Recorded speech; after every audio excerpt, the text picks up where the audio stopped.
lunch. You are looking live. Live at lunch. Live at lunch with Ott and Hanny on 104.5 ESPN, Baton Rouge. What the hell's going on out here? Now, here's Jimmy Ott and Charles Hannegriff. For some reason or another, you sound a little taller on radio. Is it live? Is it live? Is it live?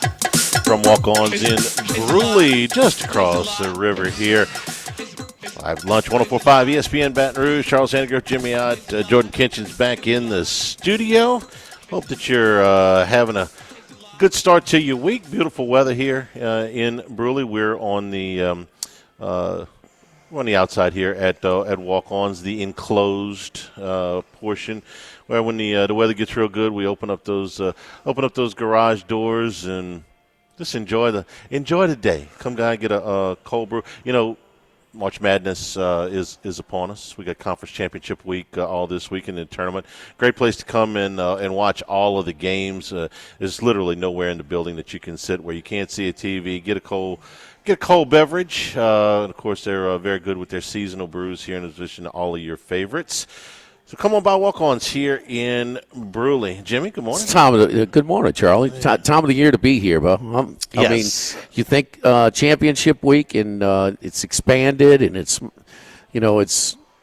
longer, stretched out over the major conferences at the ones that we really care about the most over the course of this week. So Walk-Ons Monday, Walk-Ons here in Bruley Monday, original Walk-Ons on Wednesday, original Walk-Ons on Thursday. So championship week. Walk-Ons week?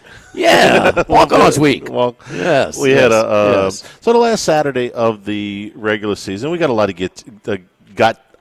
to get to today between the last Saturday and Sunday of the regular season. The conference tournament's starting. NFL free agency, the new league year starts this week. The Saints have made a move with a former LSU player this morning. And, the women's tournament is done. The women's conference tournament is done. Baseball swept over the weekend. But it was Saturday. We ended up spending a lot of the day together. We watched all of Alabama and Auburn. Excellent. I was very surprised. Excellent ball game. Alabama showed me a different edge. They didn't, they kind of got bullied the first time against Auburn and during the week against Florida. And I mean, they defended and rebounded against a team that can really defend and a physical team, a mature team, an old team, and I was surprised, man. I was surprised. I thought Auburn would smack, and then when they came back and took the lead by 5, and Alabama responded. So the big win for Alabama, and it kind of it sheds a different light. I give them a little bit more of a chance than before this game. I hate to just go on one game, but I have to.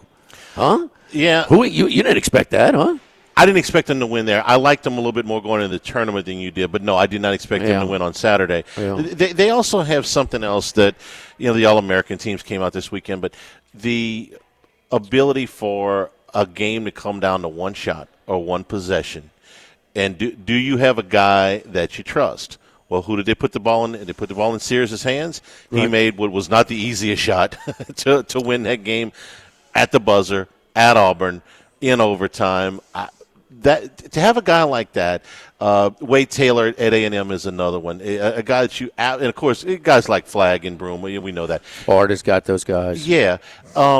To have that guy that, hey, listen, we got a tie ball game. We're down 1. We got one possession. Our season's on the line. Is there somebody we trust? Alabama's got somebody they can trust. That's part of it, and part of it is Auburn did a poor job of their lack of switching, and they just got caught in a little bit of a ball screen where Sears got a lot of space where he could get into the lane, and I didn't think it was we're going to take the last shot. It's usually compromised. Sometimes it's a very poor shot. I thought it was much higher quality when what you see in that situation where you just want to prioritize. We're not going to lose at the end of this overtime. Yeah. And so there's been some criticism, that Auburn blew it right there on their switch. If you watch the replay again, you'll see what I'm talking about. They ran a little ball screen, and they kind of got crossed up, the two defenders and created a space for Sears to get in there. Those little runners like that, some players are better than others at them, okay? So it's not to consider, but I just thought, he shot it at the buzzer. It was a true buzzer beater. It was, yeah. To execute where you're not even getting the ball in your hands for the opposing team, that was a pretty high-quality shot, I thought. And he made it. Yeah. He's not afraid. To a fault, he's going to be their guy he can shoot him into a game, and sometimes he shoots him out of a game. So I thought he was and he didn't have a great day overall. He didn't shoot the ball well most of the day. He's 3 for 9 from the floor. Yeah. But he made that and shot. And they can't let him go to his left. He's left dominant. It was a defensive breakdown, but he also made the shots. And listen, it's not like Mark Sears can't get off his shot within 30 feet. He has shown when he's on, he can knock him down from very deep. So he's their shot maker. We're putting it in his hands, and he's their experienced guy. I just thought that at times, he was their star in the postseason last year, the Final Four run. He was their star. There's no doubt, but I felt that sometimes he could be a little bit more selective in his shot selection. So, but hey, he's, that's just very hard. How many times we see some teams don't even get the shot off? Yeah.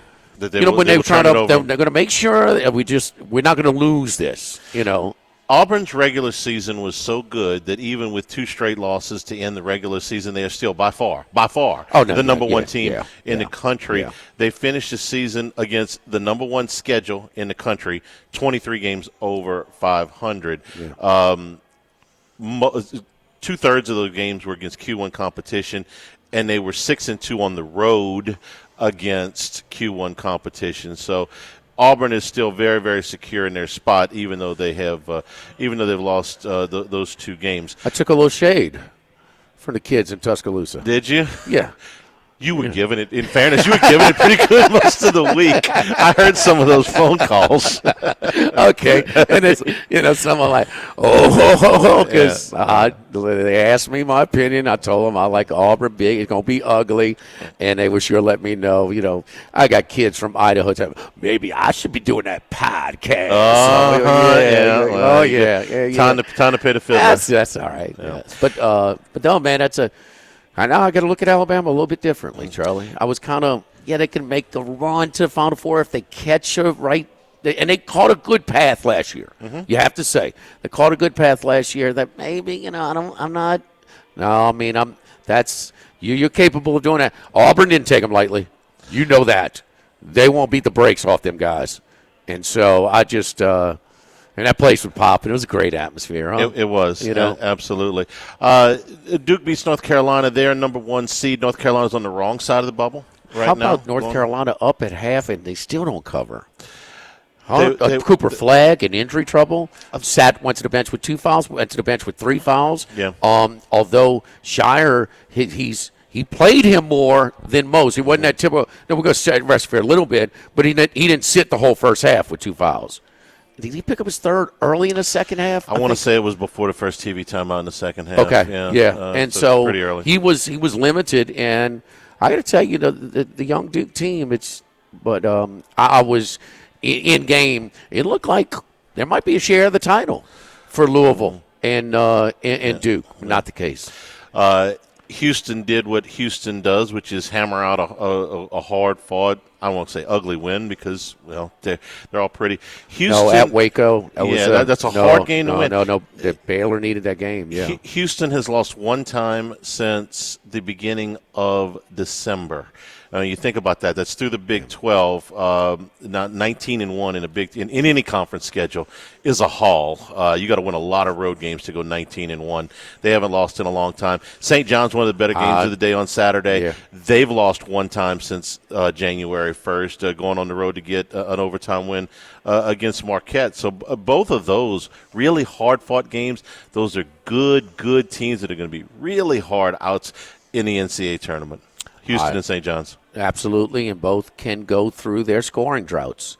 And, It's part of Seton Hall. They picked up Richardson from went across the water to from New Jersey to New York, from Seton Hall to St. John's, and he's their guy, Charlie, that has the ball in his hands in those critical spots. He got a little New York playground moves in him.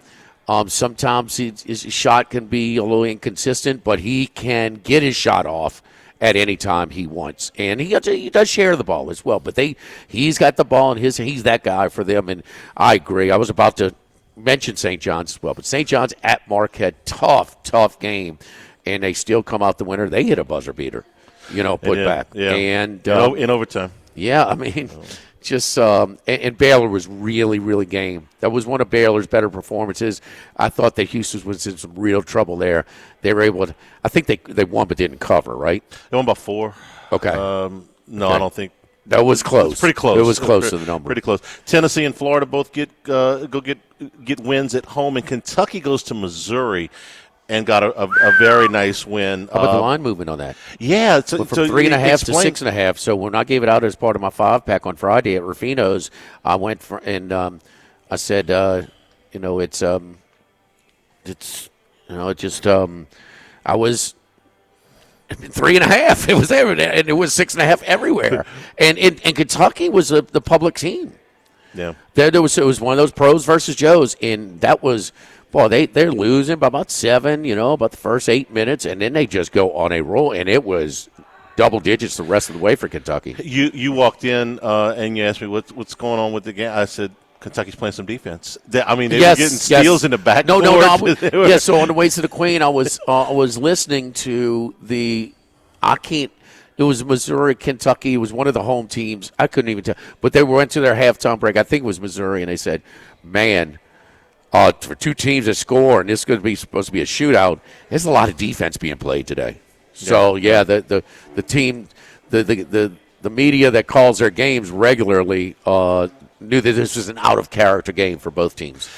Arkansas with another great game on Saturday. Dodged 2 bullets at the end, huh? Yes, very much. Mississippi State got a good look, and then they got a good putback look and missed both of them. I think Arkansas's got a little bit of slack in the rope now as far as the NCAA tournament. They could lose a game in the SEC tournament early and still get in. Lenardi's got them in the last 4 byes right now. And then, of course, the other game was Oklahoma and Texas. This was bubble special in the SEC. Both of these teams desperately needing a win. Oklahoma gets that win.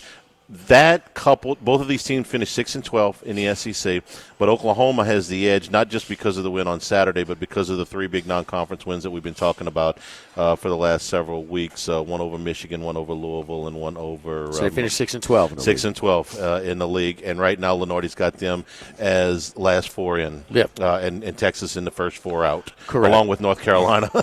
That was a very important game for Oklahoma to win because, look, man, non-conference wins are fine, but 5-13 in league play would have been awfully hard. I think 6-12 is going to be hard enough to defend, but 5-13 would have been too much. Charlie, so the 4 bubble teams, the 4 Calipari's not in trouble, but Moser, your boy from Texas, and White from Georgia. I mean, they had to get. We don't know, but they could be in trouble if they don't get in. Texas, they're talking like this thing is done already. But yes, but how about Georgia for the week? Georgia went 2-0. Mm-hmm. How about them? In the emotional letdown spot, they never let up. They won and covered all 4 games. They followed up the Florida win with a double-digit win in Austin, with a win on the road in Columbia, South Carolina in a cover, and then a double-digit win on Saturday against Vandy, a team that's going to the tournament. Georgia's in and safely in. Then it gets to Arkansas. I agree with you. I think they have a little cushion. They had a 2-0 week. They might be right there with Texas if that ball goes in. That putback from Mississippi State. Yeah. It was that close, but they got it done. And then Oklahoma, Texas. And what's the thing about Rodney Terry, how can you have a lottery pick and not get it? I can remember he scored 39 in a loss at Arkansas. I'm laughing because Rutgers has got 2 and they didn't. No, they're not even close. but Trey Johnson's a talent. Yeah. Okay? Yeah. See his shoot night Saturday against Oklahoma? I don't remember, no. we throw out of numbers, and sometimes people can be overconvoluted. This is one number that everybody can associate. He was 0 for 14 from the field. That's not good.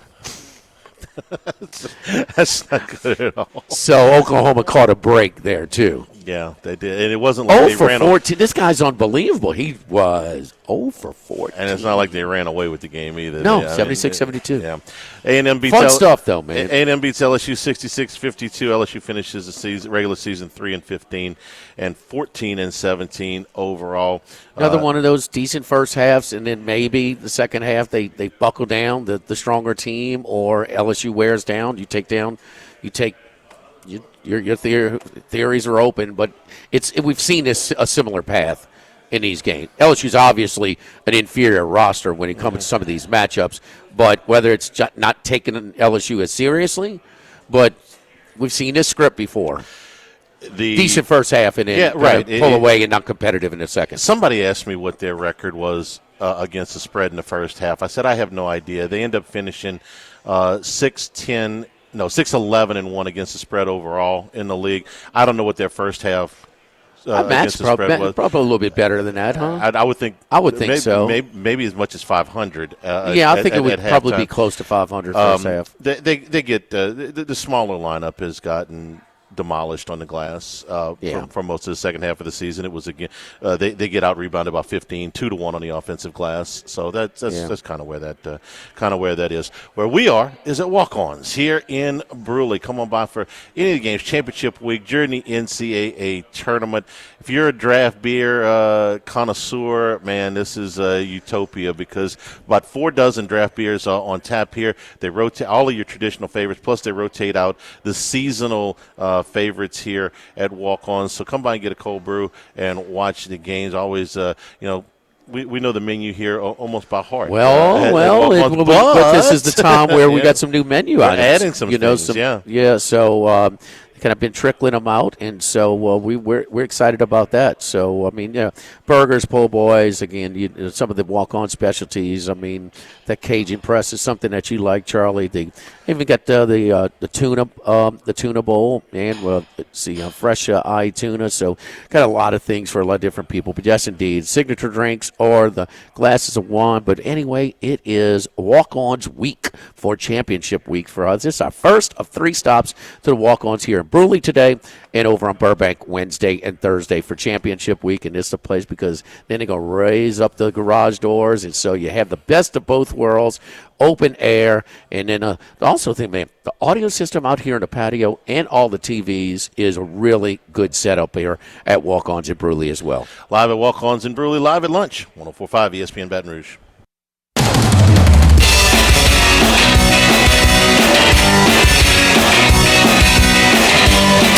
Live at lunch with Ott and Hanny from Walk-Ons in Bruley on 104.5 ESPN Baton Rouge. Remember, you can always get the show on demand, 1045ESPN.com, as well as LouisianaSports.net. Those are available. New Handycast coming this afternoon. We'll drop it. Me, Dan Canterbury, Doug Thompson will analyze the weekend in LSU baseball as they get ready for conference play starting this weekend. We're here at Walk-Ons in Bruley. We got some football news to get to in the second half of this show, but I wanted to do this real quick as we work through college basketball. Kevin Keatts was fired over the weekend at NC State. He had just finished his 8th season, and last year they were in the Final Four. Okay. It's unbelievable. I've never heard of it the very next year, but I'm going to come up with something that's kind of close here in a minute. But you tell me, Jimmy, what do you emphasize? I'm trying to be fair here with what Keatts did. They went to the Final Four last year in his 7th season. In his first season, they finished 3rd in the ACC. After that, they never finished. He went to the tournament that year? They went to the tournament that year. They lost in the first round. Okay, that was his first year. His first year. Okay, he picked up from Mark Gottfried, who had a decent rate, 2 Sweet 16s in 6 years for Gottfried. Yeah, but those were better than anticipated runs and wins in the tournament because they barely kind of got in. And so was this. What do you? Everybody remembers NC State made the Final Four. Do you remember what they no, they had to win the conference tournament to get in. Yes, they were 10th in the ACC last year. So what do you put more on the fact that he was able to get that team to the Final Four last year? He went to the tournament 3 times in 8 years. They lost in the first round. Everything the other counts. 2 times. Everything counts for the counts. Final Four appearances. I don't care if you had to. I mean, Jimmy Valvano's team had to get into the tournament by winning the conference tournament. Did we slight their national championship season? No, you don't slight the Final Four. You know how many good coaches have never been to a Final Four? A lot. A ton. And I mean, your boy Painter had Gene Cady never did. It's been Purdue since 1980. That's right. And until last year. That's a great. It's a great comparison. Now, they finished 14th this year in the SEC, in the ACC. His overall percentage in conference games, as we talked to, won 45% of his conference games over 8 years. He had time. I would have given him. I would have given him one more year. But I think the Final Four run is worthy of another year. I'm a little surprised they made this move. So I thought, what would happen? How would we react to this at LSU? Well, I can give you a comp. It's not an exact comp, but there's a lot of similarities to him and John Brady. Brady was at LSU for 10 full seasons, won 44% of his conference games. Keats won 45% of his conference games. Brady took them to the Final Four in 06. In 07, they finished last in the West. And then the next year, he got about half the season. They fired him when they were 1-6. Now, John went to another Sweet 16. Keats never got that far besides that. And I think, to be fair to Brady, the first 2 years almost shouldn't count very much. Now, this was back when the probation really meant something. The scholarship reductions really meant something. He was handed a really, really tough blow. So if you take him through the last 8 years of it, there were 3 times that they finished first in the West and 2 times that they finished last. It was with John, it was up and down a lot. Okay, the good was really good, and the bad, they had injuries, they had probation, and things like that, was really kind of tough. But they made either the NCAAs or the NIT 6 out of the 8 years after that probation was done. So, like I said, it's not an exact comparison because Brady was given the beginning of the next year, but their winning percentages in conference play were comparable over a similar length of run. I mean, when you see things that are unprecedented, I mean, it's just never happened before. Final Four to fired. I mean, it just doesn't happen. No, we see the NFL a little bit, or or even the NBA. Of course, I mean the players run that, but they, coach of the year one year to fired the next. Sure, that's not terribly uncommon. Now, but the thing is, now what the other coach, is Will Wade. Is that a natural landing spot for him? Well, he spent time at Clemson. It's not all that far geographically out of it's in the same league. It's a similar now, that's been a level athletic department. He's coached at 3 different places since he's been back there. But I don't. His name was one of the names that came up very quickly. If Texas doesn't get in the tournament, I expect and Terry gets fired, I expect his name to come up there. I'm not saying he's going to get the job. I don't think, but I expect his name to come up there too. He's among the hottest of the mid-major coaches. If we're calling that a mid-major. I think Texas has a little bit level of pride to their administration, their school. So I don't know if they want to go with a guy that's publicly stained, no matter what you think of it. And every time he was better. It's more of a chance now than it was 2 years ago. Yeah. But the thing is more about Texas. If Texas opens up, everybody wants to get in the SEC, okay, or the Big Ten. I mean, you got all kinds of coaches in the Big East with their eyes looking somewhere else. The ACC is not as attractive as the SEC or Big Ten jobs right now. And we found that out last year with a much more attractive job in Louisville. Okay, when Dusty May had to make a decision between Michigan and Louisville, and he picked Michigan. That's right. Yeah. And that And had something to do with the league. And even more so with the revenue sharing that's got it coming up. straight. So they think the SEC is going to be fine with their budgets, but they don't know about the ACC. Well, they got last week the settlement came down between Florida State, Clemson, and the ACC on the staggered revenue share. So they're okay for now, but their revenue distribution is nowhere near what those other two leagues are. But for the moment, at least Florida State and Clemson are not suing them anymore. So they do have a little bit of clarity, but their revenue base is still way behind. Yeah, the clarity's fine, but it's still that's another. You're shortening the piece of the pie that NC State gets. Yeah, it's just they're not will now. Can Will go and hustle on his own at NC State? What maybe other coaches can't. I mean, he doesn't know anybody really there right now, but there was a time where he didn't know anybody here. Mm-hmm. And how did he do a good job of kind of getting some of that budget going? In a hurry.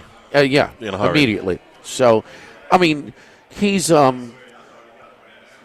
think an SEC job. I'm not quite sure about the Texas job, but if Texas hires somebody, they're going to hire maybe what if they went to Vanderbilt coach? You know what I mean? What if they went to another coach in? What if you went to Missouri and hired Gates? Very good. That would open up. So it's a job that would open up maybe.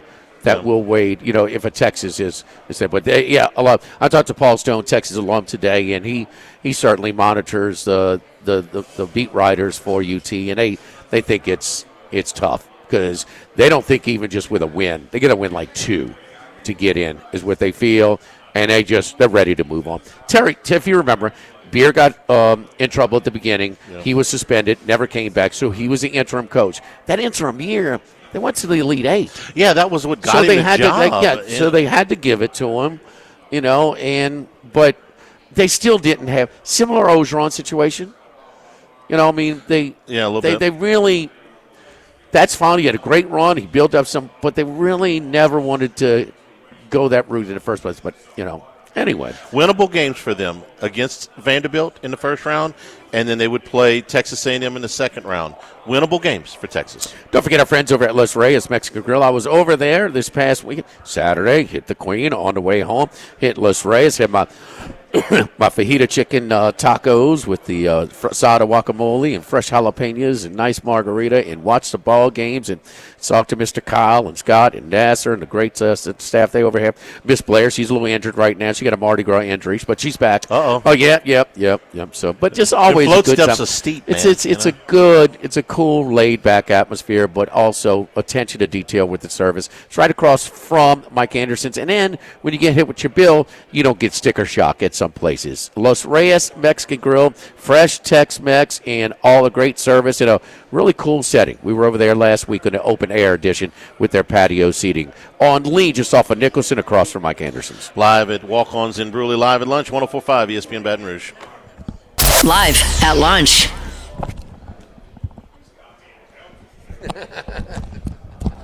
Thibodaux Store, 900 St. Patrick Highway in Thibodaux. You're getting those home improvement projects going this spring. Let the experts at the Thibodaux Store help you out, because it's a lot easier than following a YouTube video when you can actually ask questions. Plumbing supplies, electrical supplies, lumber delivered out of the Pierre Part store, and so many deals that are available online right now at ThibodauxStore.com, whether it be pressure washers, tool kits, gardening supplies. If you're getting ready to start planting, get your gardening supplies out. You get them at the Thibodaux Store. Many of the items are available for free delivery on the website. You can also, if you're going to the website, check out a large variety of the grills, including the Big Green Egg Cookers. They got those for you at the Thibodaux Store. 900 St. Patrick Highway in Thibodaux. If you're going down the coast fishing, huge supply of fishing gear and some unique Cypress furniture as well. Thibodaux Store, 900 St. Patrick Highway in Thibodaux, and online at ThibodauxStore.com.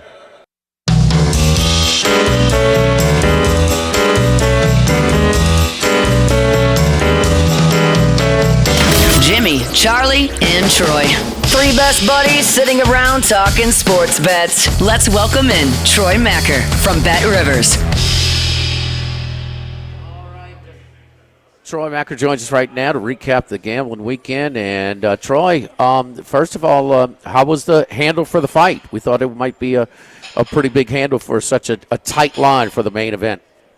Yeah, well, I'm not sure where it ranks across, UFC events for the year, or even going back to the beginning of 2024, but I can tell you that it was the most wagered on event of the weekend at Bet Rivers by a pretty decent amount. We took more money on not just the whole UFC event, but the main event, Pereira versus Ankalaev. We took more money on that fight than Celtics-Lakers, North Carolina-Duke, Auburn-Alabama, all the big events that were taking place, even the Arnold Palmer Invitational total event. We took more money just on the championship fight.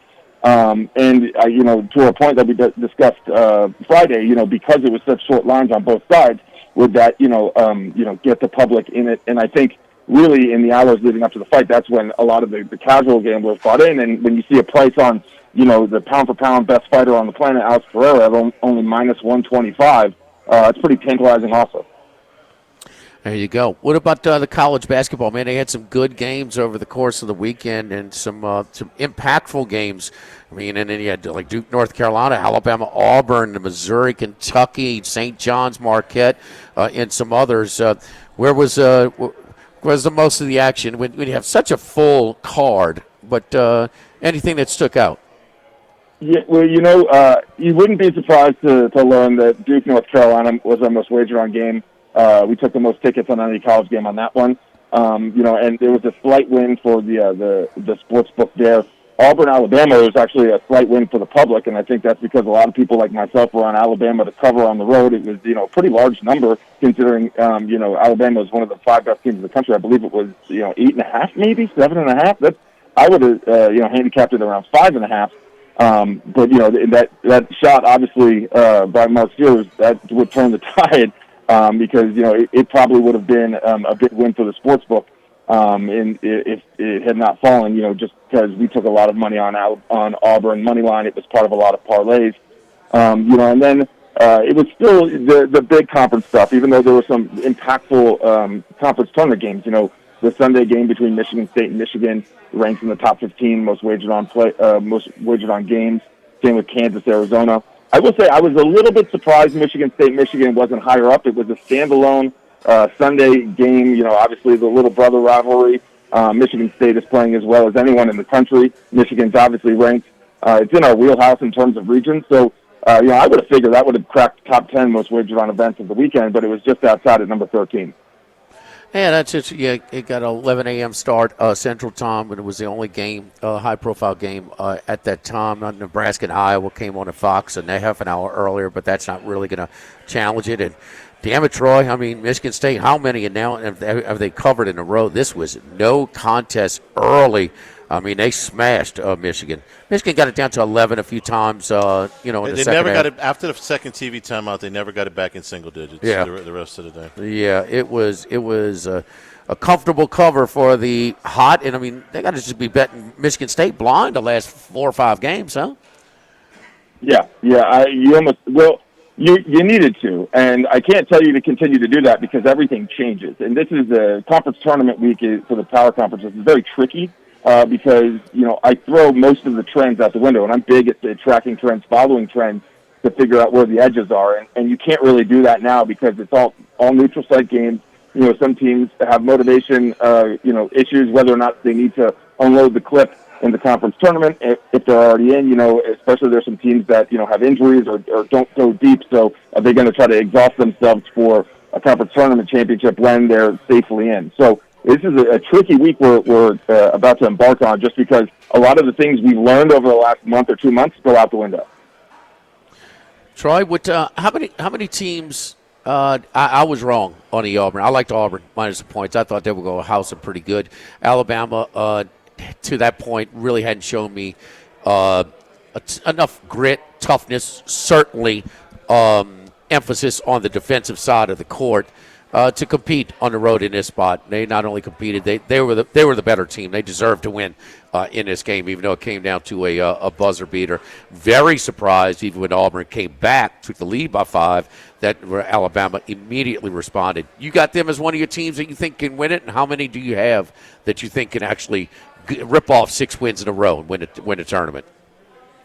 If you're talking about Alabama, I do think they can make the Final Four. Just because, even though they're not as prolific of a three-point shooting team as they have been in past years, you need experience, pros, coaching, and guard play to really have success in the NCAA tournament. And I think those are all things that Alabama has. They have Mark Sears, who's a pro. He's also very experienced. He is also a guard. He's a very good guard, one of the 3 to 5 best guards in the country. They have a really good coach in Nate Oates. Their pace of play is good for the tournament. I think the last 2 games, the Auburn game and the Tennessee game, those are really good, experienced games. Both very tight games, came down to a buzzer beater. Very few teams in the country are going to go through that over the last week of the season before the conference tournament. So I do think Alabama can make the Final Four. I don't know about winning the whole thing. I think you look at 3 to 4 teams from the Southeast Conference, Auburn, Florida, Alabama, Tennessee, Duke, obviously. And then it's a pretty steep drop-off. Do I think that, Michigan State could win the national championship? I don't know. I'm concerned about their pace of play, and yes, they can stop anyone, but in a tournament, if you get down 6 or 8, you need to score 6 or 8 real quick, and they just don't do that. They do have athleticism. They do have depth. I do like what they've done over the last month and a half, but right now I think it's, if you were to offer me like SEC plus Duke or the field, I would take SEC plus Duke in a heartbeat. Troy, we got the beginning of championship week. We got 2 bids going out tonight. The Sun Belt and the SoCon. In the SoCon, you got teams that finished 3rd and 5th in Wofford and Furman. The Sun Belt is among 2 of the 4 teams that ended up winning the league's regular season title, Arkansas State and Troy. Both of them pretty tight lines. Any early reads on the 2 bids going out tonight? Yeah, well, the Sun Belt one is interesting for me because, you look at it, it's a 3 seed versus a 4 seed in the final, but I believe the top 4 seeds tied for the regular season title. They were all 13-5. So it's really hard to peg them. The team in the Sun Belt that I've liked this season, who I thought has performed the best, is Arkansas State. And while they're the 4 seed, they're, 1.5-point favorites. They're ranked a little bit higher in KenPom. But I will say, and this has nothing to do with betting, I will never bet against Troy. They're my name. I will ride with Troy until the bitter end. And then Wofford Furman, it's really tough because they're 2 very similar teams. They do like to shoot the 3. They're very well balanced. The SoCon is at the top of the SoCon with teams like Chattanooga and Sanford and Furman and Wofford. They're very similar, and they're all very good. I don't really have a beat on which team I'd give a leg to here. Probably Furman, but it's a very tough call. But, I think Arkansas State is the best team of these 4 championship teams tonight. You'd be happy to know Troy made the top 25 in baseball this week, too, if you follow such things. Okay, I got you. All right, Troy, anything else you like, maybe a major conference, maybe a team that you might at a shot that make a run, or maybe a team that you think you want to fade, or just in general thoughts as we get into championship week? Yeah, I'll go back to the Big Ten. It's one of the 2 conferences where it's really deep in terms of, good value at teams outside the 1 or 2 seed. I look at a team, Illinois, who has as high of a ceiling as anyone in the country. They've been banged up. They've been sick. They did not perform well, but they're playing a lot better since that ugly loss to Duke. And you can get them at plus 750 to win the Big Ten Conference. I think a lot of teams at the top are going to pump the brakes. Maryland, they only have 5 guys, really, and they're elite, but they only have 5 guys. Wisconsin cannot play in the second half. Michigan State has been playing so well. Is it going to continue? I don't know. Purdue is up and down. UCLA, no thank you. Illinois, for me, is great value at plus 750, considering, there were times this year when we thought they were a top 5 team. So that's the one I would probably stick claim on. And so I'm really excited about that. And, if I had to be confident with the other one, it's Duke. You're not going to get any value, minus 360, but they are light years better than anyone else. I would probably place a bet on that simply because no one comes close. Some of the straight bets, Duke and Auburn versus the field, or the SEC versus the field. Any thoughts there? I mean, I like both of them. I would probably take the SEC versus the field just to cover a little bit more ground. I think Auburn's the best team in the country, but, and maybe it's because we see them lose. But they're losing to teams in the conference, and this is historically the best conference maybe ever. So, and losing on a buzzer beater at home and overtime against your rival is tough. I still think they have the best player in the country. They're the best team in the country. I love Bruce Pearl. I would just want to cover a little bit more ground and give me Florida, Alabama, and Tennessee, and obviously Missouri, Kentucky. But give me the top 3 teams in the SEC plus Duke, and I would stake good money on that. Follow Troy on Twitter at Troy Macker, Machir. Troy, I know you're a college basketball enthusiast. We are as well. We're going to be in spots we can watch the games all week long for championship week. So looking forward to it. Walk-Ons week. That's right. We're going to be at Walk-On Sports Bar today, Wednesday, and Thursday here at Bruley at Baton Rouge. Thank you, Troy. Good luck to you this week. Thanks, guys. Have a good one. All right, don't forget our friends at Dana Brown at the law offices of O.C. Brown. Your golf consensus picks brought to you by Dana Brown at the law offices of O.C. Brown. Gave it a hell of a run for 2 days. Shane Lowry, what happened? What happened on Saturday? 2.5 days. He got to the turn okay.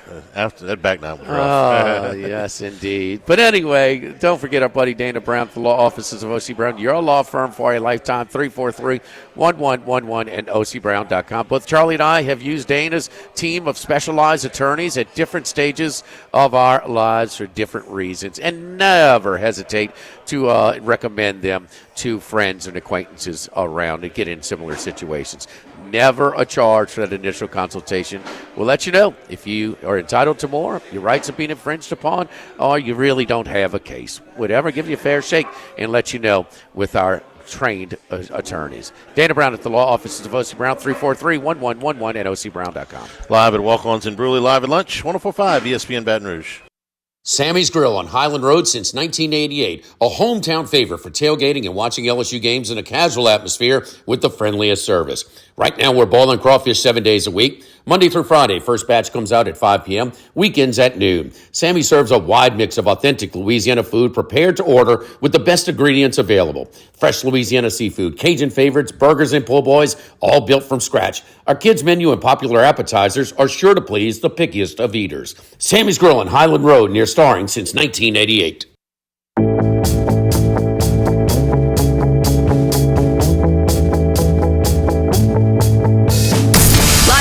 With Ott and Hanny from Walk-Ons in Bruley on 104.5 ESPN, Baton Rouge.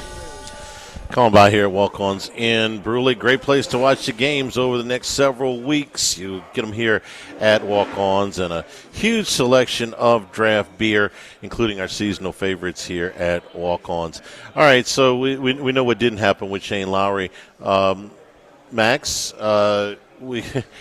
it looked like Colin Markow for a while there was going to break his 2-year winless streak, and then the chip in at 16 for Russell Henley, and, well, that was that. Yeah, that NBC was late in showing. Of course, they were in commercial when he started his chip shot, but yeah, a little surprised considering that leaderboard. You had a bit of pretenders. You know, I made fun of Tommy Fleetwood on Wednesday when we gave out the picks. I called him a serial loser. Well, you had a lot of losers on that leaderboard going into Sunday, where Russell Henley, he's been in the mix. He's been playing great golf. He's a top 10 player in the world when you look at him statistically, but he doesn't win. It's been a long time since he won. He had 10 top 10s since his last win going into the tournament yesterday, and he ends up getting it done with a kind of a shocking chip in on 16 for Eagle, where he had bogeyed the 2 par 5s on the front 9. It looked like he had eliminated himself once again. Same thing for Corey Connors, another guy who plays well but doesn't win. And so Morikawa, despite the drought, he hasn't won since October 2023. It seemed like he was the best caliber player that was going to end up going away from things, and he just didn't quite put it away. He was in the lead, felt pretty comfortable most of the day, but he needed to go out and get it, and he just didn't do it. Even par for the day was below average for the way the course was playing. Lowry was fantastic on Thursday and Friday. He comes out of the gate on Saturday, bogey, but it looked like by the time he got to the turn, he had righted himself. He got himself back to even. He was either on a share of the lead or one back at that point. I'm trying to remember which one. And then his game went to pieces. I don't know why. Maybe you do, but I felt really good about him about halfway through the round on Saturday. He looked like he was really comfortable on the course, Max, and a veteran player like that, it's golf, it's tough, but, bogey to start, and just shook up the whole day. Yeah, and it was a bit strange because it was a bit of everything. Literally, lost strokes off the tee, on approach, putting, just across the board was all out of sorts. Like you said, started with a double but had started with the 2 bogeys, but had 2 doubles on 11 and 13, which were real shockers, especially on 13, where he really made a mess of it. It's going to be a big week for basketball, obviously, and the new NFL year starting. But we're going to players. The players. All right, so Fifth we'll major. have some of that later this week. Hour number 2 straight ahead from Walk-Ons in Bruley, live at lunch, 104.5 ESPN Baton.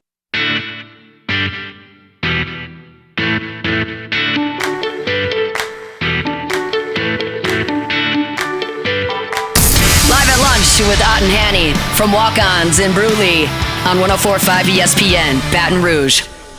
Back here at the Bruley Walk-Ons, live at lunch, enjoying the great weather here today over in Bruley. Max, the basketball team? That's right, baby. Going to Lake Charles. Yeah, I was asking. We're gonna confirm it just to be sure. But I was here a year ago when Bruley was in the semifinal game over in Lake Charles, and this was this place to be. Walk-Ons at Bruley. We had a great crowd here. If you didn't make it out to Lake Charles, and so Bruley's back again. They're the 5 seed. They're taking on the number 1 team, Wassman, 4:30 on Thursday. So we'll confirm it here in a little bit. But I think this will be the place to be. If you're not making it out to Lake Charles, they should have the game on here. College and high school basketball here at Walk-Ons in Bruley. And again, a huge selection of draft beer here, about 4 dozen different ones on tap. The menu items, new menu items. We had the ribeye sliders over at the Burbank location last time we were there.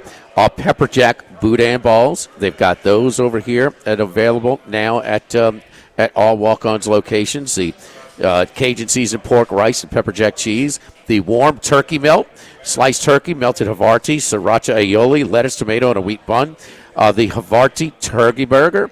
That's with the caramelized onions, Havarti cheese, pepper jack, spring mix, garlic aioli, and tomato and wheat bun. And then the Mardi Gras salmon. That's right. The Mardi Gras salmon is available over here as well. So a brand new salmon dish that we have over here.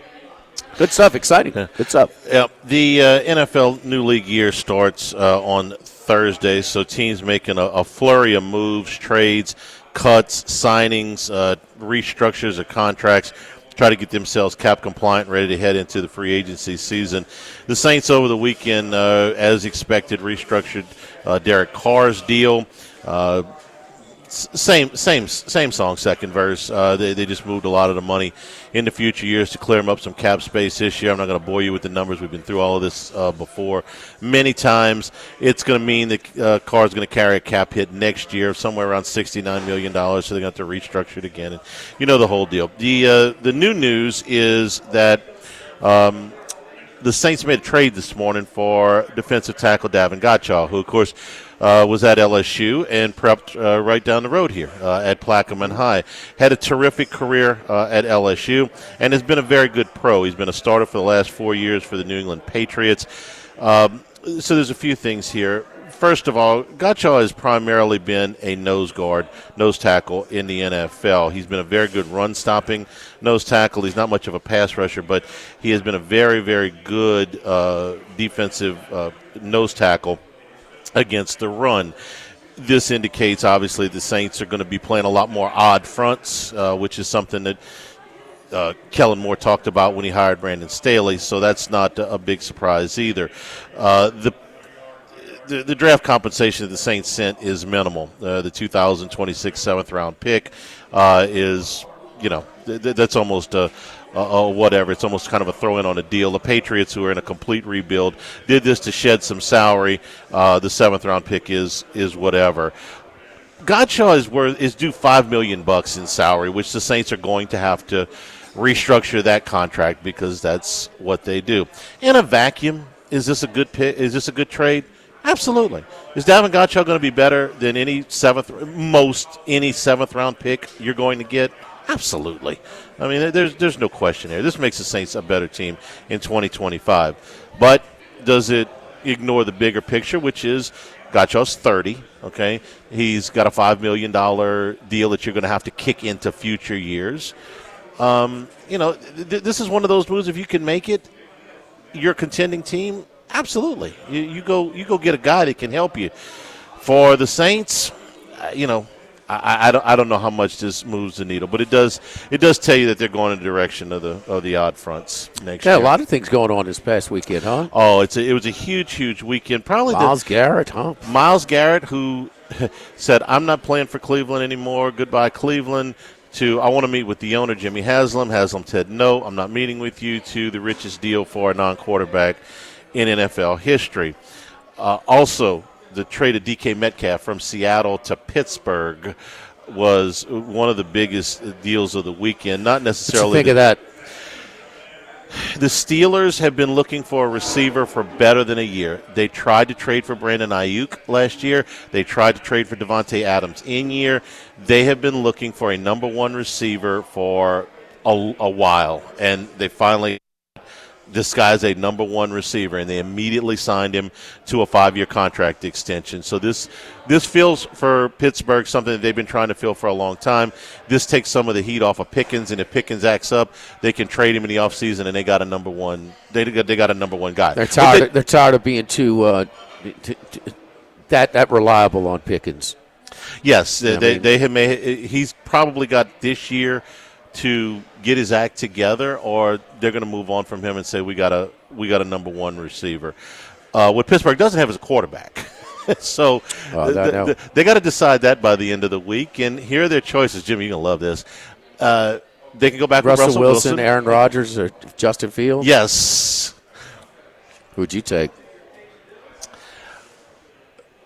Is Wilson? Is he a better teammate in Pittsburgh than he was in Denver? He seems to have been. We're not in that locker room, but he seems to have been. Fields is probably going to be the most expensive because he's going to require a multi-year deal. No. He can't. No. And then he's had enough starts now too, Charlie, where he's. And if you're going to start throwing the ball down the field, you bring in DK Metcalf to throw the ball down the field. Okay, so who throws the ball down the field the best out of this group right now? To me, it's still Russell Wilson. Okay, over Rodgers by an eyelash. Okay, at this stage of their career. But what kind of contract do I have to sign into? If I sign Aaron Rodgers, it's probably a 1-year deal. I don't think Aaron Rodgers fits the whole Pittsburgh Steeler. That's the real question. Does he fit that culture? No, no, not at all. And we didn't know what Wilson did. And at least, how much was on Wilson that late season slide? Some, but Pittsburgh was just. They're winning with smoke and mirrors. Yeah, they've won in a lot of situations. I know Tomlin takes all the heat for not getting – it's been a long time since they won a playoff game and all that stuff, and he just kept them in the middle of the road. But he coaches up what he has, and he has done that throughout his career. If you're trying to win next year, you're trying to get over that hump. You've been a playoff team, but you can't win it. Does Aaron Rodgers have one more run left in him? He played fairly well the last 6-7 weeks of last year. You bring him in on a 1-year deal, and then you kind of decide a year from now what you're going to do, or do you bring Russell Wilson back? It's not a slam dunk call for me. I would probably bring Wilson back, but it's close. I wouldn't sign Justin Fields to a multi-year deal. I'm with you on that one. I think that there's still some upside, but one bit of progress of throwing in the pocket. I wouldn't hitch my wagon to his star. I would go with one of the vets on a short-term deal, and I would probably stay with Wilson, but it's close. Or what's Wilson going to cost you this year? I would say you could probably get Russell Wilson on probably a 2-year deal that's in the Baker Mayfield range, somewhere around $30 million a year ish, which for a veteran starting quarterback is market value or below that. Or do they make a big splash? And they've got enough money to go sign Sam Darnold if they want. The Raiders get Pete Carroll getting his old quarterback. He got Geno Smith back. The Raiders and the Saints are very much got a lot of similarities. Seattle is doing what Saints fans would wish the Saints would do, which is, listen, is Geno the worst quarterback in the league? He's not, but are you going to win anything with him? No, okay? DK Metcalf's physical prowess is great. his numbers are good, but he's now getting Justin Jefferson money, and he hasn't to this point put up Justin Jefferson numbers. They are saying, okay, we're not putting all our money there. We're going to release guys that have meant a lot to the franchise. Tyler Lockett's meant a lot to that franchise. He's been a really good player and a really good locker room guy for a long time. They're like, hey, Tyler, we love you, man, but you're past your prime. It's time to go. They're resetting. Now, are they going to go sign Sam Darnold? They don't have a quarterback either right now after they traded Geno Smith. The Raiders get Geno Smith. Is he better than O'Connell last year? Is he better than Gardner Minshew? Yes, absolutely. But if you're the Raiders, are you going to win anything with Geno Smith? I mean, are you going to really win? You're going to win more games than you did last year. But are you going to win anything of significance? Are you moving forward with him? It's possible to win a playoff game with Geno Smith. Yeah, it is. It is. The defense isn't bad. Who's better right now at this point in their careers? Forget about what teams they play for. On a practice field in the middle of nowhere in a blank jersey, who's better, Geno Smith or Derek Carr? You see what I'm getting at? The Seahawks traded Geno Smith away because while he's better than what they've got on the roster, they can't. And they're 2 games above 500 with him as a starting quarterback. Okay, which is very similar to what Carr's record is with the Saints. I think it's exactly 500 max, or maybe a game or so. But you can win with him. You can win some games, but you ain't gonna win no championship with him. I mean, what are you building towards? What are you trying to accomplish? I get away, and what it might have to do with the rest of the supporting cast. Although their overall effectiveness is very similar, as you point out, their styles are completely different. And Carr is a pocket guy. I mean, and he throws a better ball than Geno Smith. Geno Smith, though, is certainly way more athletic. And maybe with still, I find he's run a little bit less. No, he runs more than Carr. No we're question. Comparing, yes, to Derek Carr. Yes, more than Carr. No yes, question. Yes, he moves way better than Derek Carr, and so he might be able to when some protection breaks down, he might be able to create on his own. Man, Derek Carr, when he had protection before the Saints, which that offensive line unit was so suspect going into the year, but was playing good early. When he's protected, he can throw it. I don't know if Geno is kind of gotten that same type of distaste and loathe from the fans. I mean, that's. No, he has. Derek Carr had it in Vegas. He has it in New Orleans. Yeah. They don't like him. And Geno is more of a, he's frustrated because he can light it up some days and he can stink it up some days. I mean, that loss at home to the Rams was all on him. I mean, he was so bad. And then some days he can go to Detroit and throw for 400 yards. So I would just want to bring that up. You mentioned Detroit. Last year, one thing that we followed very closely was Geno indoors was incredible. Now, Seattle, of course, outdoors, not a good fit, but now he's going indoors. Yeah. That could be a better fit with Pete Carroll, an indoor track at home. And Seattle is a place that does have some rough conditions sometimes. So he had a good game in the Atlanta game when they won that. That was indoors as well. So if you look around the league, this is what's frustrating as a Saints backer. You say, okay, well, Seattle realized we've hit a ceiling with what we have here. We could stay here. We could probably win 8-9 games next year, maybe get into the playoffs, but that's it.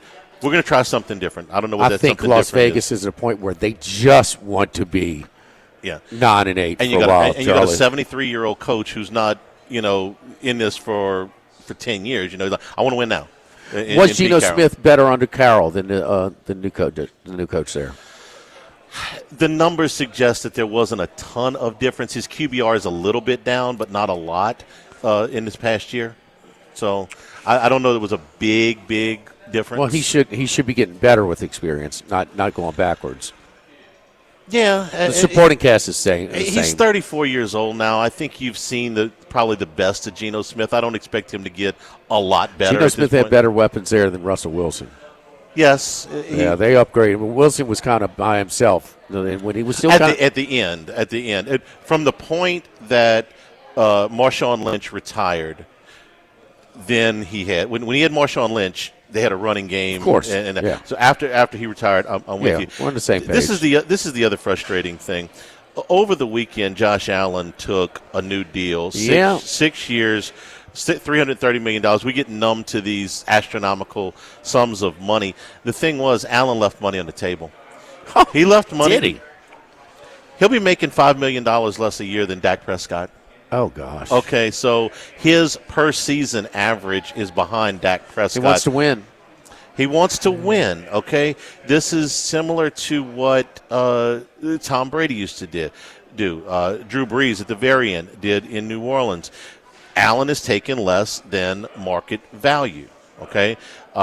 His cap figure as opposed to Prescott's cap figure, it's the same amount of money that Joe Burrow's getting, that Trevor Lawrence is getting. The difference is the cap went up 24%. So you're taking up less of your team's percentage of the cap now. And Allen, who could have gone and easily asked for $70 million a year, says, I'll take 55, go put a team around me. And Derek Carr says, I ain't taking a pay cut. And Charlie, you buried the lead a little bit. Derek Carr, sure, they extended him, but there's been reports now that they could have looked to part ways, and the Saints were the one to stop it. The Saints were the one who wanted to bring back Derek Carr. You're right. I didn't mention that again. We mentioned it last week because this is a really nice restaurant that we're here right next to a brick wall, and I don't want to go beat my head up against it anymore, so spare me. We're right here with these nice bricks, and I didn't want to bleed all over them. But, yeah, they could have potentially made it. Carr was, into making a move, but no. Am I still going 6 feet under before Loomis is gone? I don't know. Wavering. I'm wavering on that. Okay, good. I like your health, Jimmy. I like I mean, there you go. That's a pleasantry out of you today on a Monday. I like your health. Well, walk-ons week is just, the effect, many years the of impact on Hanny at walk-ons week is making, huh? Please, my gosh. Yes, indeed. That's right. Walk-ons week for championship week today here in Bruley. Wednesday, Thursday at the original on Burbank. We're looking forward to hunkering down and getting into some conference tournament action as we get deeper into the. Do we have day games tomorrow? In conference tournaments. Oh, yeah, we got conference tournament games every day. No, day games. Oh, day games. Let me check my schedule here real quick. Yeah, we've got Big 12. Big 12 starts at 11:30. Oh, Oklahoma State in Cincinnati. ACC at 1. Yep. The rematch. Okay, yeah. So there we go. SEC starts on Wednesday at noon. Okay. And LSU plays at 6. So we'll be at Mike Anderson's tomorrow, and then walk-ons original on Wednesday and Thursday, and back at Rufino's on Friday. So when we finalize our March Madness schedule, we think it's close, but we don't want to promote until we have it absolutely done. We'll let you know about that as well. We also want to remind everybody about our friends over at Total Diamond Performance. Total Diamond Performance with their new facility at Burbank and Gardere. Tournament ball is underway. There is no doubt. Tournament ball is underway, and group lessons are a great way for the kids to fine-tune their ability. Ages 7 to high school level, hitting and back speed classes, also ages 7 to high school level defensive classes as well, available year-round. So best way to reserve your spot is Nick at TDPBaseball.com. For instance, the hitting and bat speed classes are designed to increase rotational power and core strength while also refining swing mechanics, improving adjustability of the swing, and understanding hitting approach. The program will be a blend of dynamic and traditional hitting drills, PVC progression, med ball training, and core exercises. That's right, Nick at TDPBaseball.com. Do pitching lessons as well, so that's available. Coached by Jacob Doyle, so they're always a good place to fine-tune your youth league player at Total Diamond Performance in their new location at Burbank and Gardere. Also, during this segment, as we've been talking about this, the Giants have reached an agreement with former Saints cornerback Paulson Adebo. We'll get the details on that during the break. Live at Walk-Ons in Bruley, live at lunch, 104.5 ESPN Baton Rouge. 104.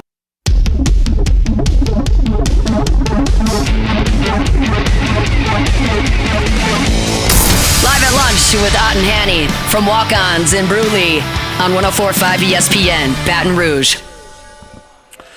Today's show also brought to you by Coastal Capital Advisors, your full-service financial planners when it comes to retirement. No two situations are alike, so let Coastal Capital Advisors work with you, as well as your business partners and tax professionals and your legal team to make sure all of your goals are realized no matter what your age or your financial situation. Coastal Capital Advisors will devise a lifetime plan for you. I know because that's what they've done for me. For more information, contact Philip Fontenot and his staff at 337-981-1376 or online, coastalcapitaladv.com. Advisory services provided by New Age Advisors, member FINRA SIPC. The news coming quick in the NFL. I did like the way that they posted this tweet. I like Ian Rappaport. He said the Giants are signing standout cornerback Paulson Adebo. Is he a standout cornerback? Was he just a good cornerback? I seem to remember a lot of penalties. I seem to remember a lot of penalties, but look, good player. Somebody you would have, liked to have kept.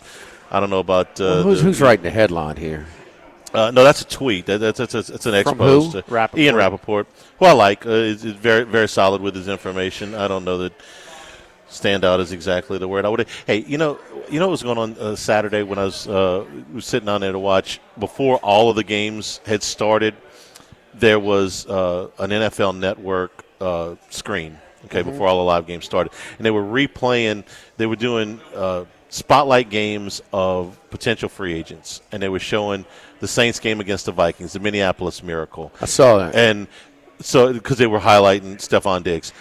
So I didn't want to watch the end, obviously, because I've seen the end of that horror movie too many times. But I was watching the comeback. Saints were down 17-0 in that game. 17-0. Came all the way in the second half and came all the way back to obviously take the lead and almost win that thing.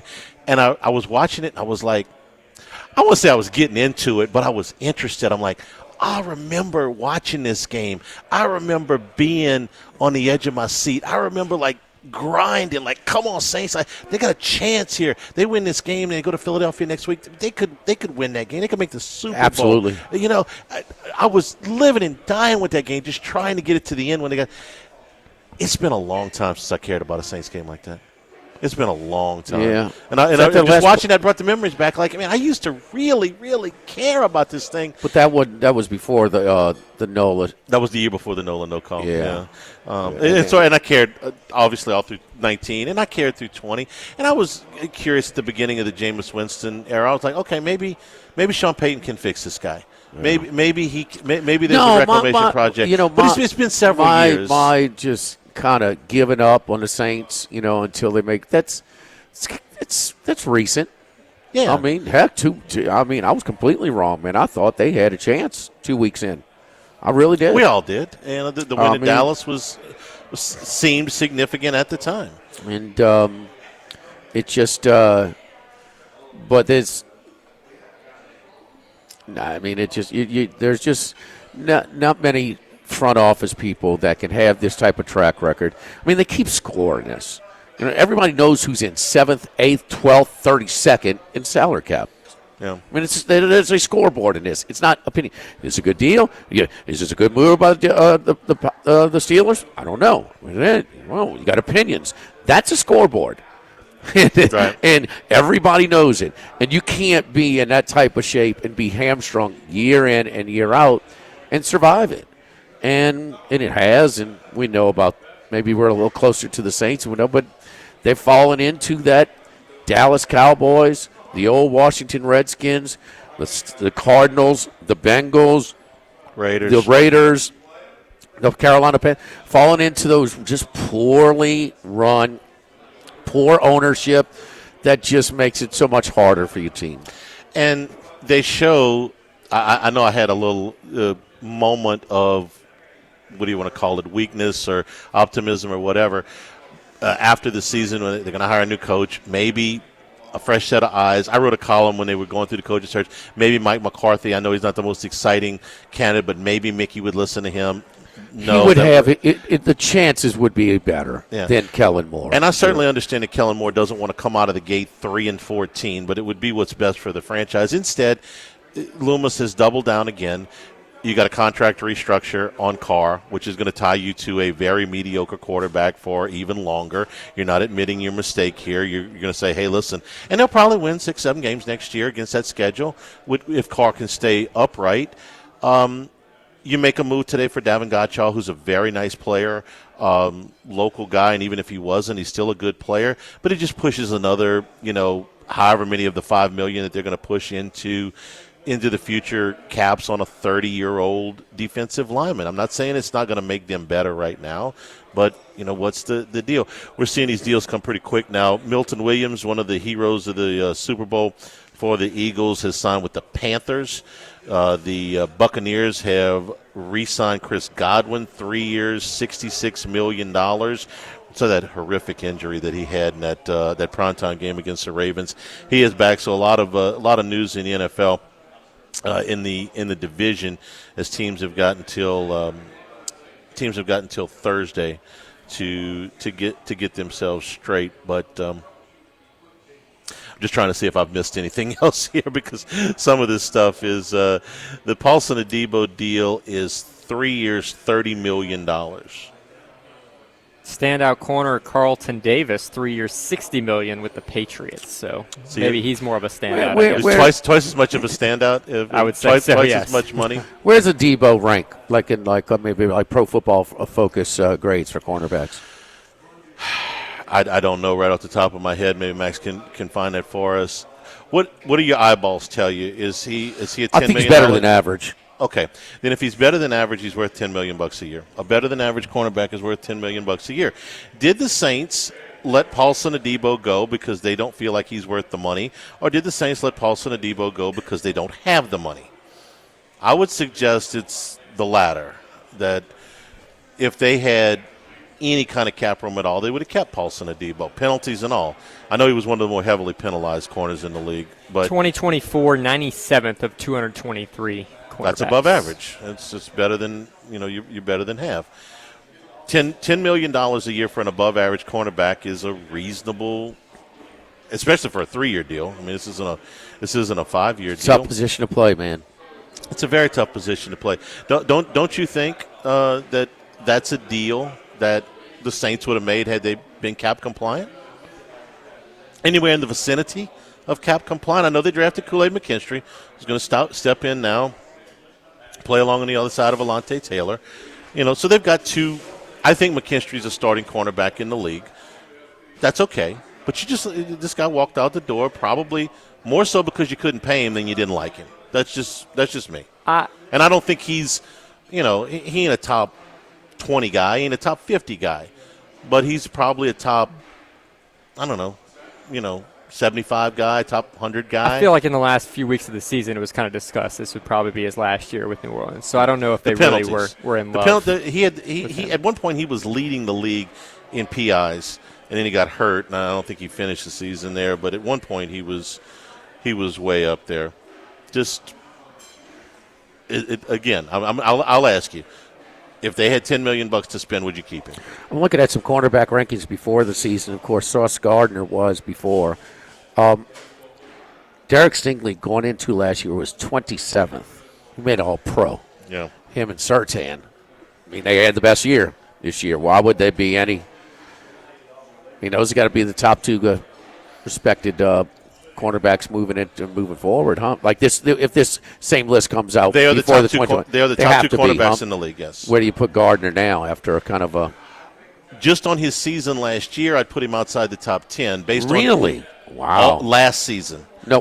His last season was that's outside. I'm going to ask. I'm talking about what is he right now? Right now, I would have Sauce Gardner somewhere between 5 and 10. Who do you have? What two do you have ahead of Xavier him for McKinney? Sure? Xavier Howard. I'd have to think about it. But just watching Sauce Gardner the first 2 years he was in the league, then I would say, he's still a top 10 guy. He had a rough year last year. 47th last year. 47th. Yeah, he had a rough year for him.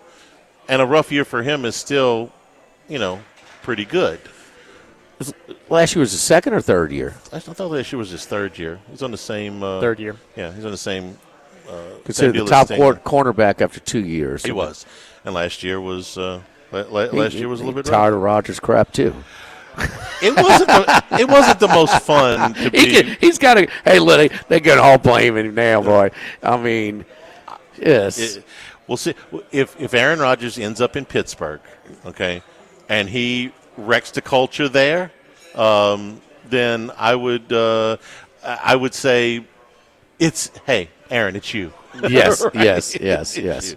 We're brought to you by Total Maintenance, AC and heating, generators, electricity, plumbing. Total Maintenance, your one-stop sales and service shop for all of these needs. One of South Louisiana's oldest and largest AC heating companies since 1980. Service today, every day. That's been their slogan for a long time, so nobody goes to sleep uncomfortable. Full service staff in both New Orleans and Baton Rouge. Authorized dealer for Carrier, American Standard, Daykin, and Ream AC units, Generac, and Cummings generators for all your electrical and plumbing needs as well. In Baton Rouge, it's 480-1000. In New Orleans, 841-3300. Service today, every day at Total Maintenance. We'll take a break. Back here at Walk-Ons in Bruley, live at lunch, 104.5 ESPN Baton Rouge.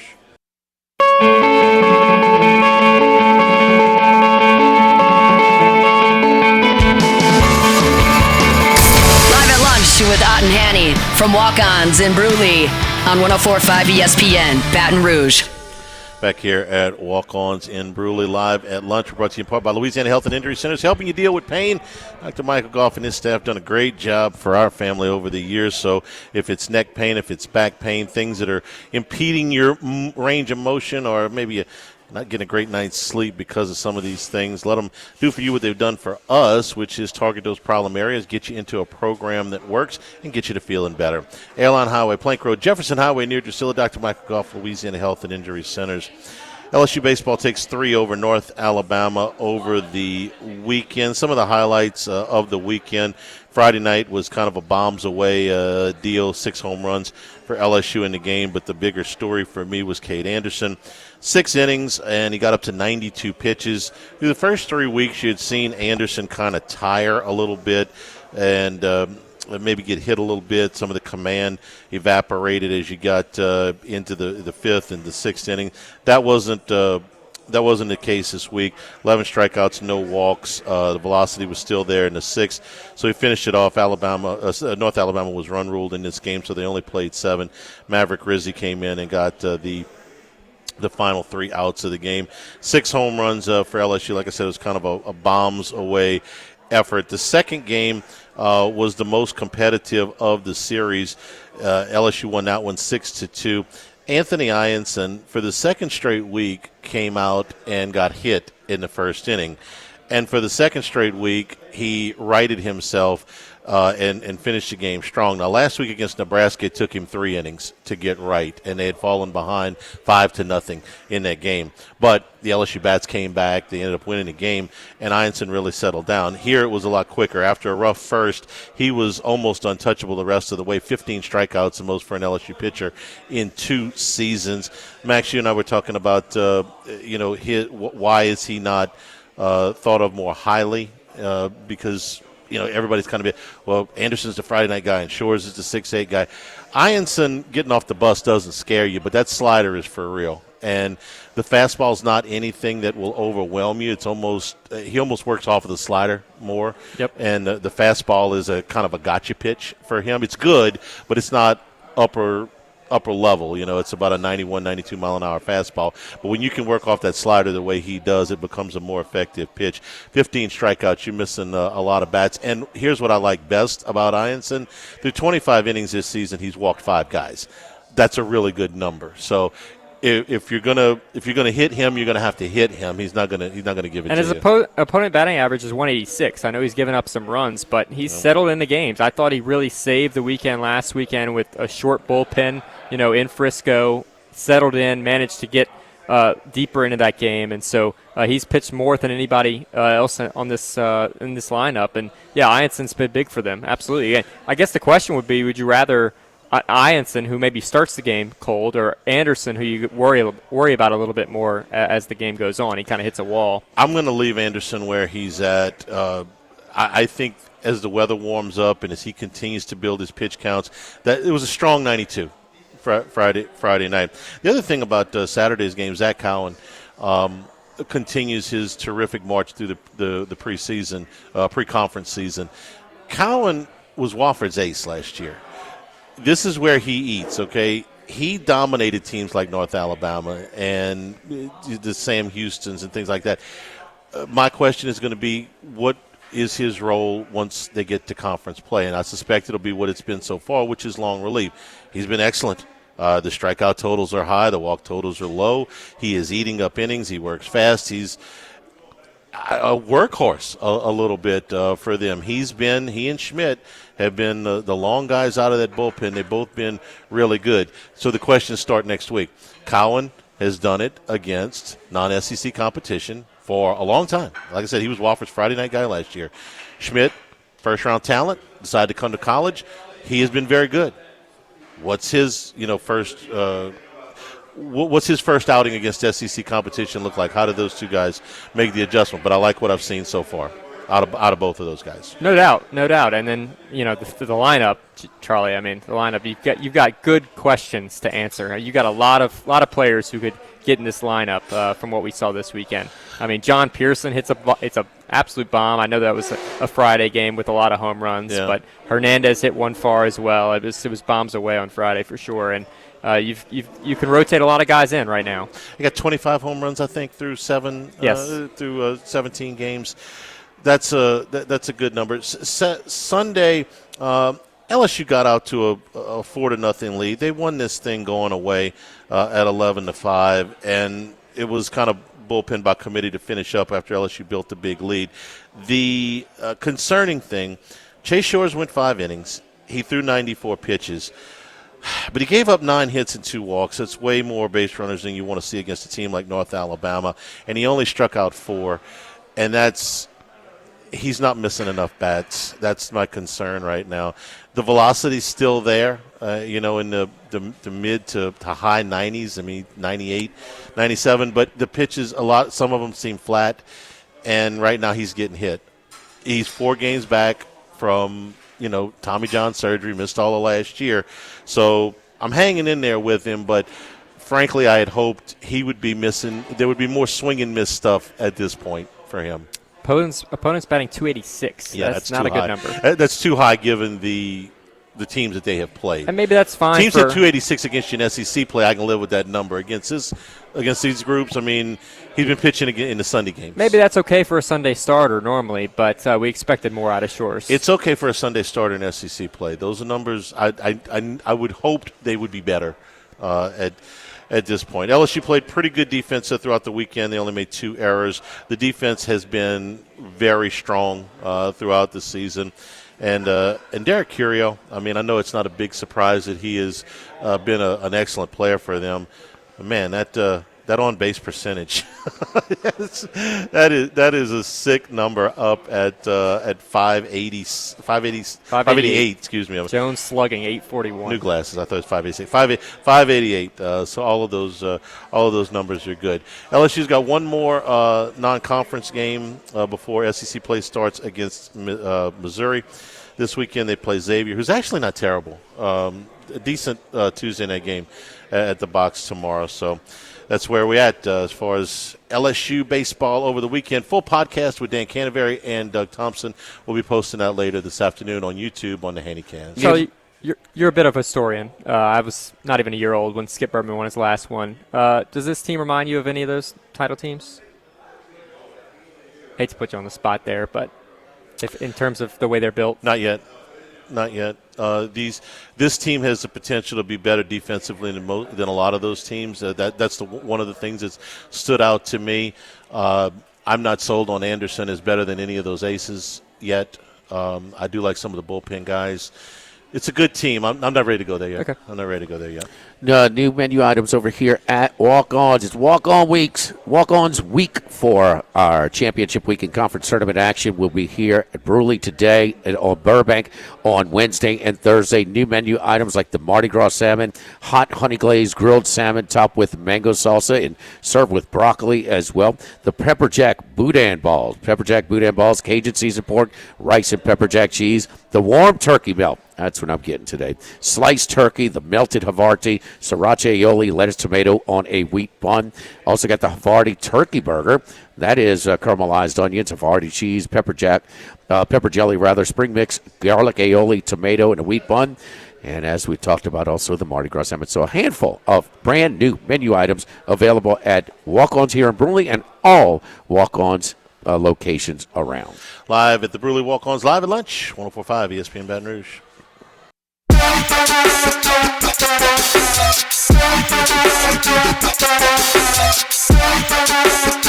Live at lunch with Ott and Hanny from Walk-Ons in Bruley on 104.5 ESPN Baton Rouge. And we're back here at Walk-Ons in Bruley. Championship week continues on tonight. We got the two finals in the conference basketball, the SoCon and the Sun Belt. Also, interesting game to me late tonight, Jamie. I don't know if I'm going to make it up for this entire thing, but San Francisco, who's been playing well at late San Francisco last night against Gonzaga. They've lost both times to Gonzaga. They're a big underdog tonight. I think 14.5 maybe. But that's one of the more interesting games. And then tomorrow, some of the bigger tournaments start. Yeah, San Francisco's got a decent roster though. They played. They hung with the Gonzaga, the one they played at home. I'm not ready. Pepperdine was a big upset last night, so they're like an 11 seed. So St. Mary's gets a really soft semifinal in the West Coast Conference. I'm trying to think who they beat last night again, but it was not good. So San Francisco and Gonzaga are the 2-3 seeds, so they're the seeding held there. But St. Mary's going to – and St. Mary's, are they still the underdog? I mean, because Gonzaga's a favorite to win it. Now, Gonzaga fans have made this trip a million times. I think they've been to the final 24 straight years. That sounds right. I mean, when's the last time they weren't the best team in that league? Well, 2000 was their first Final Four team. Has it been that long? No. That was. I thought it was after that, but yes, it was. No. 2000 was. They lost to Purdue in the Sweet 16 in Albuquerque. That was the other side of the Wisconsin. If you remember, Wisconsin LSU. Oh yeah. Gonzaga. They lost. Still trying to catch a plane in Albuquerque. Yeah, remember that. SEC tournament gets underway on Wednesday. LSU plays Mississippi State at 6:00. Oklahoma and Georgia. That's, to me, that and Texas Vandy, the most intriguing games on day one, because Texas needs a win and maybe more than just a win to get Funny in. you say that, because I was on the podcast this morning that we released, and that's the two games that I circled. And Oklahoma is sort of from the SEC. So they had 10 that were in, 2 out, and 11 through 14 in the SEC were on the bubble. And they collectively went 7-1 last week, and during midweek and the weekend. And Texas, Oklahoma played each other, so somebody had to lose. But Oklahoma is barely in; it's the last team in of that group, and Texas is the only team out. But they may have to win multiple games. Georgia could lose to Oklahoma; they're still in, right? They're safely in. Vanderbilt could lose to Texas. They're still in. They're in. Okay. Arkansas could lose to South Carolina. Yes. They're still in. Okay. Mississippi State could lose to LSU. They're still in. Okay. And Texas has got to have a win. Yeah, I agree. The rest of Oklahoma may not be able to afford a loss. To Georgia. Yeah. Those non-conference games come in. If Oklahoma loses to Georgia, they will be on bid stealing watch the rest of the week. That some of these bids that are one bid leagues stay one bid leagues. Like you didn't, it helped yesterday. Drake took care of business. Drake would have had a chance to get in that large bid. Bradley does not.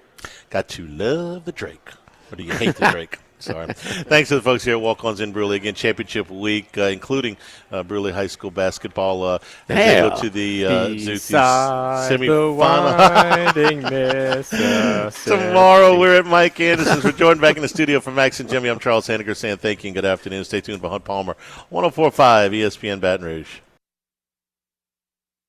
Live at lunch.